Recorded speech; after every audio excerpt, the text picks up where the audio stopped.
पांच पांच लोगों का एक समूह बना सकते हैं, एक ट्रेंड चला सकते हैं। जैसे एक ट्रेंड आ भी रहा है कि जी। @B5 करके एक ट्रेंड हम्म। चला है, कुछ दलितों के युवा लोग उसको चला रहे हैं। वो हम्म। उसमें 5 मुद्दे उन्होंने लिए हैं कि आरक्षण को 9वीं अनुसूची में डाला जाए। जय भीम, नमस्कार। मैं हूं अशोक दास। आप देख रहे हैं दलित दस्तक। जो 21 अगस्त को भारत बंद था आरक्षण में वर्गीकरण के खिलाफ, उसके बाद आखिर दलित समाज को हासिल क्या, आदिवासी समाज को हासिल क्या।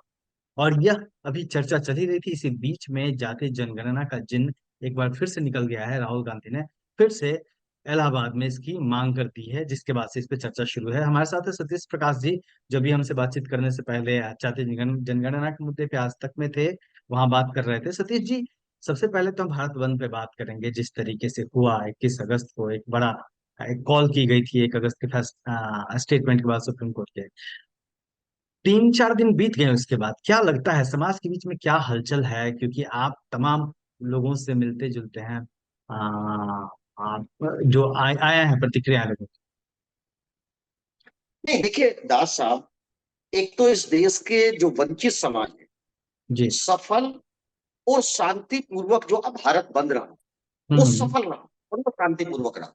पूरे देश के तमाम जो राजनेता हैं, तमाम जो हम्म। सामाजिक संगठन, अलग अलग क्षेत्रों में तमाम युवा, तमाम लोग को एक तो हम्म। मेरी तरफ से बहुत बहुत बधाई। जी। दूसरी बात यह है कि आज हम लगभग लगभग 4 दिन हमको इसके बाद हो गए हम्म। और हासिल बहुत कुछ हुआ है। ऐसा नहीं है, ये सफल आंदोलन का जो परिणाम है, 2 अप्रैल के हम्म। बाद में जिस तरह से सरकार ने उस आंदोलन को दबाने के लिए एक भय का माहौल क्रिएट किया, और सब हम्म। लोगों को लग रहा था कि निश्चित रूप से एक वंचित समाज जो साधन हम्म। विहीन है, जिसमें सत्ता में उसकी हिस्सेदारी बहुत कम है, तो हम्म। ऐसी स्थिति में एक सवाल लोगों के मन में कहीं ना कहीं गूंज रहा था कि क्या हम्म। ये भारत बंद सफल हो पाएगा, या इसमें हम्म। लोगों की हिस्सेदारी हो पाएगी या नहीं हो पाएगी। हम्म। लेकिन जिस तरीके से तमाम देश के अंदर, मैं अभी आप मीडिया देखेंगे, मीडिया ने तमाम पटना को दिखाया, लेकिन जी। बहुत सारे स्टेट ऐसे रहे, जैसे महाराष्ट्र में वो बंद बहुत सफल रहा, केरल में भी बहुत अच्छा कुछ रहा, पूरा का पूरा दक्षिण के इलाके में पूरा का पूरा आंदोलन। इवन आप जम्मू कश्मीर में भी देखेंगे, वहां हम्म। भी लोग बाग अपने राइट्स के लिए निकले। तो मेरे हिसाब हम्म। से तमाम समाज के लिए एक बहुत बड़ी एक मेरी तरफ से तो बहुत अच्छा उनका एक प्रयास था। जी। दूसरी बात, लड़ाई यही खत्म नहीं हुई। हम्म। अभी हमने लड़ाई का 10% हिस्सा, अभी हम्म। पूरे देश का ध्यान दलितों की इस भावनाओं के ऊपर अवगत कराया है कि हम्म। आरक्षण में क्रीमी लेयर के ऊपर चाहे सुझाव हो या आरक्षण का जो वर्गीकरण हो, उससे इस देश का दलित बिल्कुल भी सहमत नहीं है। एक बात। हम्म। दूसरी बात यह है कि इस आंदोलन को सफल कैसे बनाएं। इस आंदोलन को सफल बनाने का ये आंदोलन निश्चित रूप से अभी लंबा चलेगा। सरकार में चूंकि बीजेपी है, बीजेपी नहीं चाहती, चूंकि कोर्ट में उन्होंने बाकायदा वो तथ्य रखे, उन तथ्यों के ऊपर कहीं ना कहीं हाँ में हाँ मिलाई, बिना हम्म। साक्ष्यों के आधार पर ये निर्णय किया गया। माननीय सर्वोच्च न्यायालय ने कहा कि साक्ष्य राज्य सरकार जुटाएगी या केंद्र जी सरकार जी जी जुटाएगी, जी, ये वो सब तो अलग पब्लिक सवाल रही। फोरम है।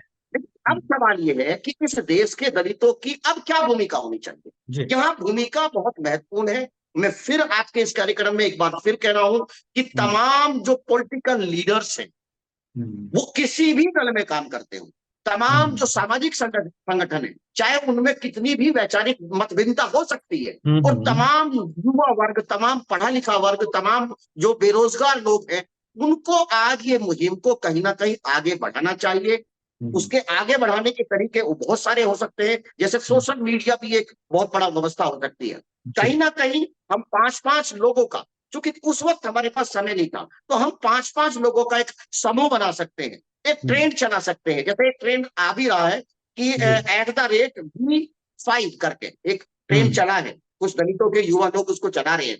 वो हम्म। उसमें 5 मुद्दे उन्होंने लिए हैं कि आरक्षण को 9वीं अनुसूची में डाला जाए, प्राइवेट हम्म। सेक्टर में रिजर्वेशन लागू किया जाए, हम्म। आरक्षण का जो क्रीमी लेयर है उस पर सरकार कहीं ना कहीं उसके खिलाफ बिल लेकर आए। क्योंकि सुझाव, मैं फिर ये कहूंगा कि जो माननीय सर्वोच्च न्यायालय ने जो सुझाव दिया है, वो सुझाव हम्म। सरकार माने या ना माने, लेकिन लोअर हम्म। कोर्ट आमतौर पर उस सुझाव को अपने निर्णय में कहीं ना कहीं अप्लाई करने की कोशिश करेंगे। दूसरी हम्म। बात, मेरा मानना यह है कि देखिए, अब एक चीज हमको और तय करना पड़ेगा। अब हम्म। हमारे पास एक लंबा समय है। अभी हम्म। देखिए, सरकार के रुख से मुझे नहीं लगता कि सरकार इसके लिए कोई विशेष सत्र बुलाएगी।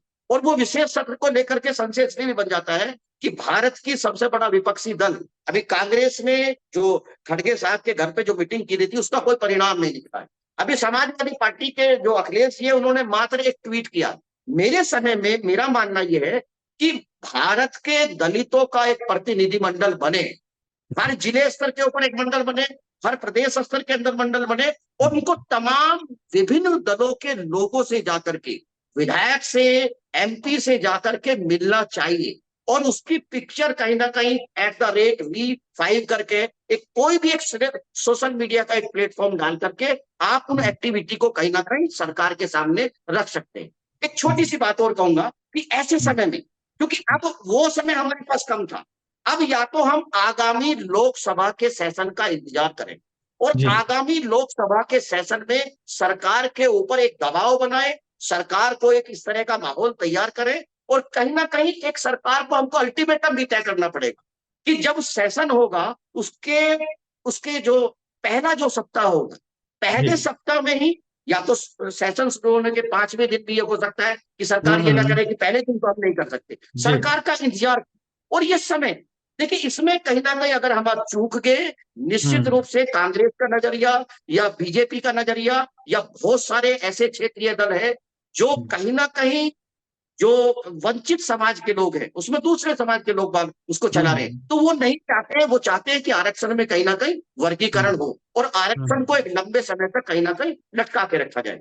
जी सतीश जी, तो ये एक बड़ा सवाल है जो आपने उठाया है कि चुप बैठने की जरूरत नहीं है, वो लगातार कोशिश दबाव बना के रखना है कि जब नेक्स्ट पार्लियामेंट सेशन होगा तो 1 हफ्ते के भीतर इस पर डिस्कशन हो, क्योंकि वो जरूरी है।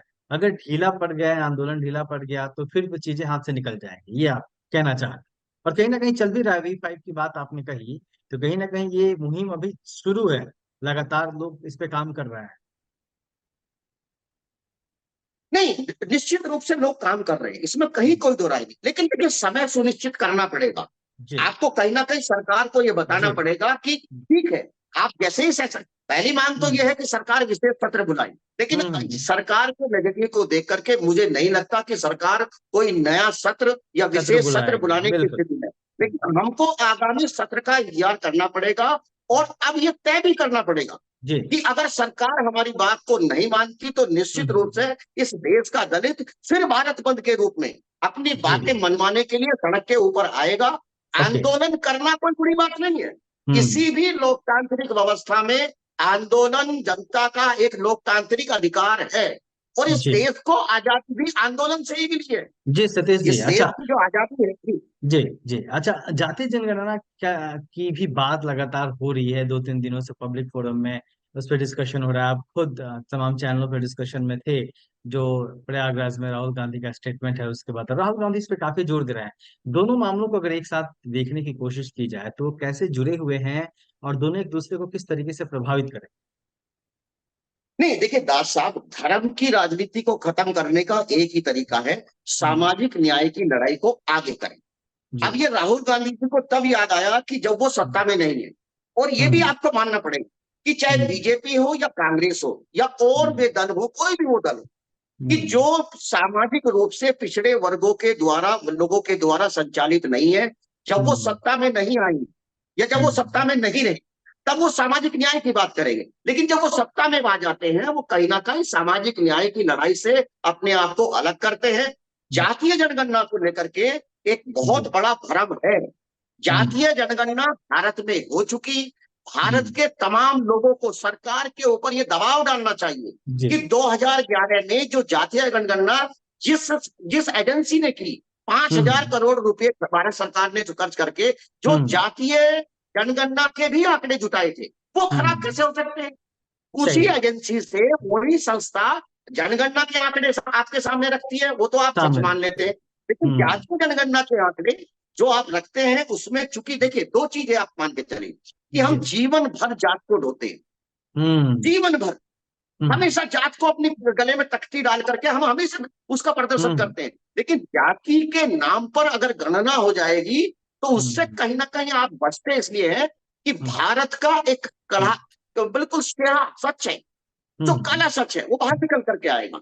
जी निश्चित रूप से भारत में जातीय जनगणना के आंकड़े जिस दिन जारी होगी या जी। भारत में जातीय जनगणना होगी, हम्म। निश्चित रूप से भारत की राजनीति बदलेगी। लोगों को जी। पता लगेगा कि किसकी हिस्सेदारी, मान्यवर काशीराम जी के यहाँ शब्द बिल्कुल याद आएंगे हम्म। कि जितनी जिसकी संख्या बारी उतनी उसकी हिस्सेदारी। तो ये हिस्सेदारी। कहीं ना कहीं अगर दलित मूवमेंट के हिसाब से देखें, हम्म। पिछड़े वर्ग के मूवमेंट के हिसाब से देखें, ये हम्म। बहुत महत्वपूर्ण है। जी और जी तमाम लोगों को इसके जी ऊपर कहीं ना कहीं मंथन करना चाहिए, जी सरकार के ऊपर दबाव डालना चाहिए कि जी सरकार को जातीय जनगणना करानी चाहिए। जी।